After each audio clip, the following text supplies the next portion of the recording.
Hey everybody, welcome to the channel. I want to thank everyone so much for the support you showed for the last video.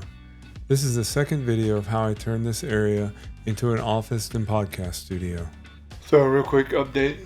This is a podcast studio. You can hear how it's already echoing, and I only have sheetrock on the outside, so I'll build sound boxes. Probably 3 on this wall, 3 on that wall, and then I'm going to build some floating shelves for over this desk, and that should help kill some of the sound, put books up there.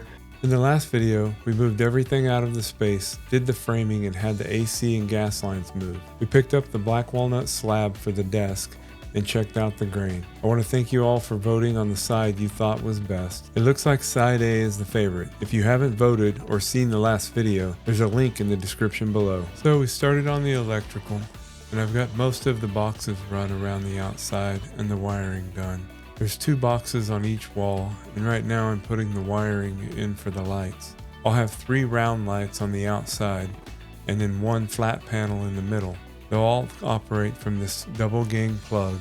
And since we're just walking here, you might as well take a minute and smash that like button. And if you don't mind, you could subscribe. See the rest of this build.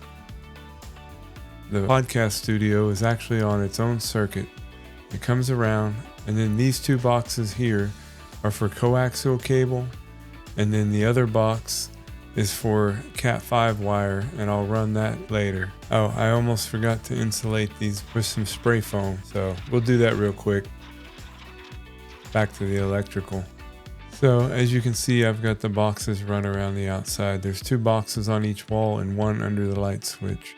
The light switch is a double switch. It goes up to these boxes, so those 3 outside ones will be round LED lights, and the center one will be a flat panel that I can change the color and the brightness. I've also got 2 round LED lights on the outside. So with the electrical finished, I started the insulation.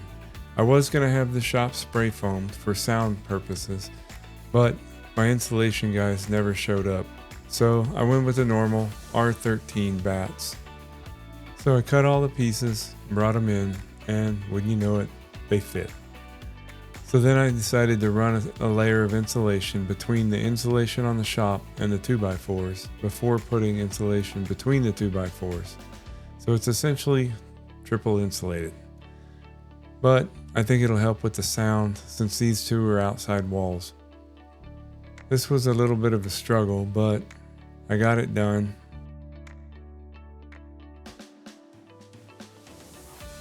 Then I started running the insulation between the 2x4s.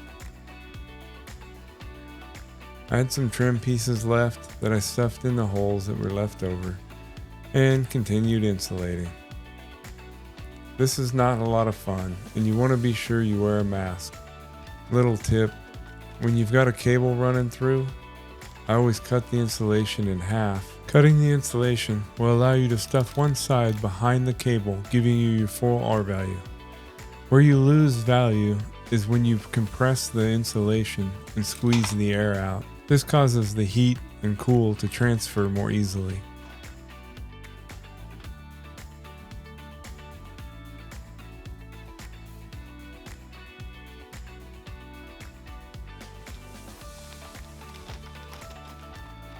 So once that's done, I just repeat the process, and I did this all the way around the shop. Then I continued with the insulation. Once the walls were completed, I started on the ceiling. I used R13 for the ceiling also. I was able to purchase it cheaper because buying in bulk allowed me to save.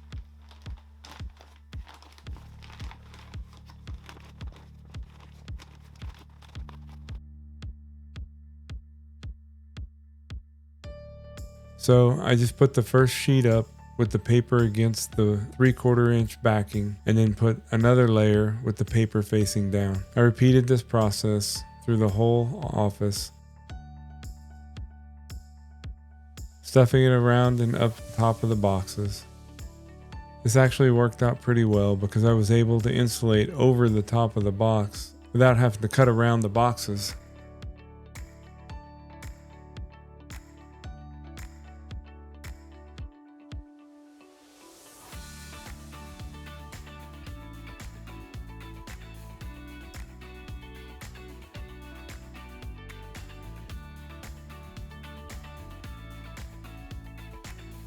Alright, so the installation's complete. My spray foam guy never showed up. So that pretty much set me back a week. So I'm about to lay the first piece of sheetrock on the ceiling. It's 5/8 inch sheetrock. That's probably going to be a little tough, but I think I can do it. I've got some blocks screwed in about 3/4 of an inch down, so I can just kind of slide it into that corner, hold it up, get a couple of screws in it, and then secure it the rest of the way. So after cutting a small piece off of the end, I struggled to get it over my head. And then realized I didn't have the sheetrock screw gun, but that's a story for next week.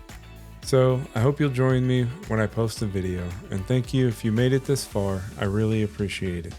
Also, if you would, hit the like button and the subscribe button.